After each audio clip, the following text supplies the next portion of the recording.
রথযাত্রার দিন প্রভু জগন্নাথ দেব রথে চড়ে মাসির বাড়ি যাত্রা করেন। আপনারা কি জানেন জগন্নাথ দেবের মাসি কে? তো চলুন আজ আপনাদের প্রভুর মাসির পরিচয় জানাই। বিষ্ণুর পরম ভক্ত মালবরাজ ইন্দ্রদম্ন শ্রীক্ষেত্র নামে একটি মন্দির নির্মাণ করেন, যা বর্তমানের জগন্নাথ ধাম।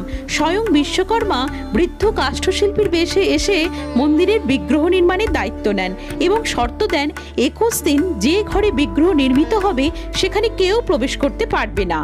এমতাবস্থায় রাজা ইন্দ্রদম্নের পত্নী গুন্ডিচা অত্যন্ত কৌতূহলের বশবর্তী হয়ে 21 দিনের আগেই মন্দিরের দরজা খুলে ফেলে দেখেন 3টে অসমাপ্ত মূর্তি এবং কারিগর উধাও।